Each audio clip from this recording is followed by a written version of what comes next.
Do this one. Okay. Here's the audience for Cathy's speech. 6 in total. And go. Okay. What would your first thought be if you were told you had cancer 6 months to live? I'm a breast cancer survivor, and I had stage 2 invasive, fast-growing, non-controlling breast cancer. It was December of 1996. And what invasive breast cancer is there's invasive and non-invasive. The invasive breast cancer is when the cancer cell is outside of the milk duct in the breast, which means at that point it's in the cells of the breast tissue, and it can travel through the body. It goes through the blood system or the lymph nodes, which is under your arms, and then all the lymph nodes are connected that way. And usually it's not controllable by hormone therapy or other types of treatments. Now the breastcancer.org site gives you cancer statistics, which say 1 in 8 U.S. women, about 12%, will develop invasive breast cancer over the course of their lifetime, which is the more severe breast cancer. Now 1 in 8 doesn't sound like a lot, because most times it's like 1 in 5 when you hear statistics, but you figure if there's 8 women in this room, one of them, which y'all are lucky because it'll be me, who've had invasive breast cancer. So those aren't really good odds. Now stage 4 is the worst stage, the cancer of breast cancer. That's when it's spread to the other parts of the body. And usually it'll spread to the brain, the bone, the lungs, or sometimes the liver. But most of the time it's not the actual breast cancer that kills women, it's where it spreads to. They die from brain cancer, lung cancer, or bone cancer. And that's where you hear of the bone marrow transplants and things like that patients have to do. Now the pink ribbons that everyone sees, that comes from the Susan G. Komen, a well-known nonprofit organization.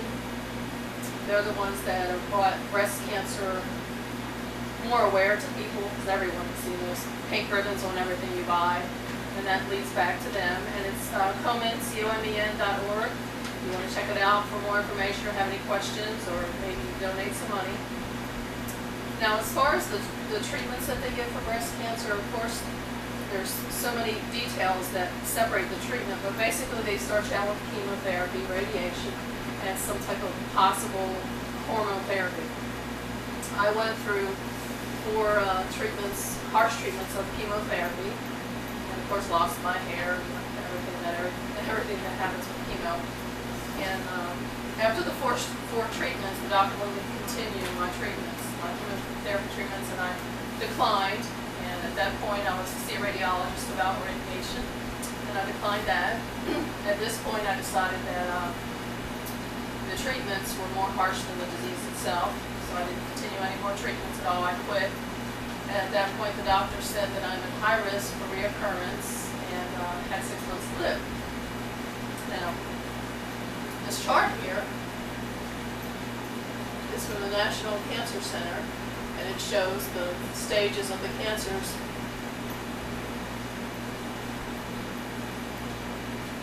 And it shows the percentage of survival rate.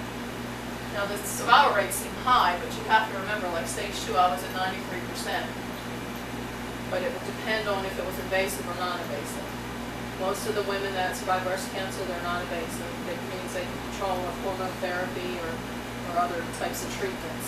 And of course you see the stage 4 is 22% survival rate, which of course if it's invasive, it's probably lower than that too. Now that was 18 years ago in December for me, and I chose quality over quantity, which means if I had 6 months to live, I'd rather have quality time than, 10 years, or maybe they give you 5 years with your treatment. But I got both. So if you're not a cancer survivor, odds are you know someone that's close or a family member, and it's just, whether it's breast cancer or cancer itself, people just need to be aware of it, how it's out there, it's widespread. And I hope just by what I've said here today, I've made you more aware of cancer, especially breast cancer. Is there any questions? How do you normally get it? Like breast cancer, how is it normally? Is it We actually, genes or? at one point they say it's genes, and another point they don't. Now, my family genes, my maternal aunt, which is my mother's sister, had a breast removed before I had mine. Then I had breast cancer, which I was 38, 39. My mom had breast cancer. I had both breasts removed, by the way. Surgery is another treatment we use. My mom had breast cancer, had one removed. And my mom also had ovarian cancer, so I don't know. They say smoking, can inhibit it, and drinking, which I don't do, either one.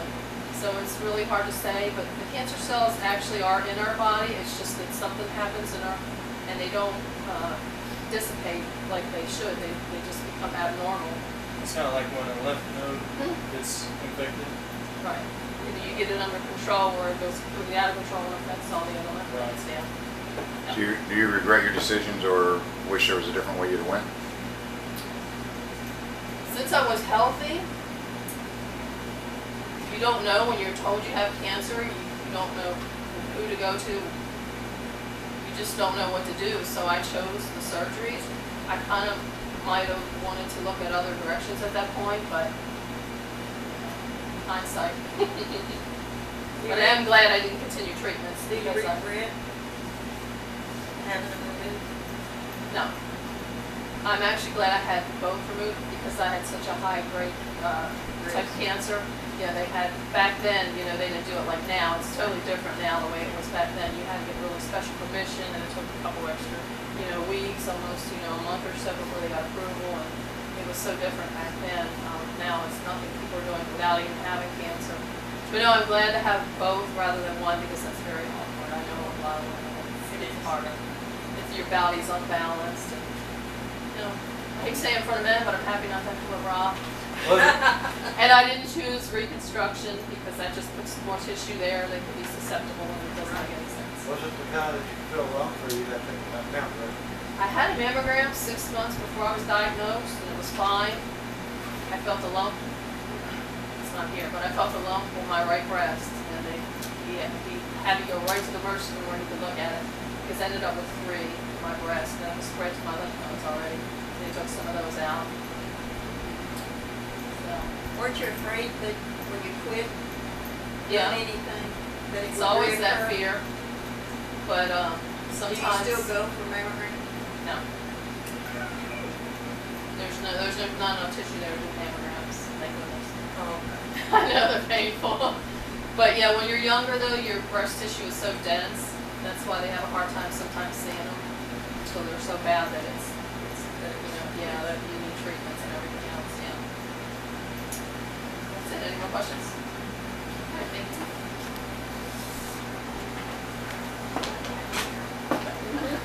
We lost 7 members.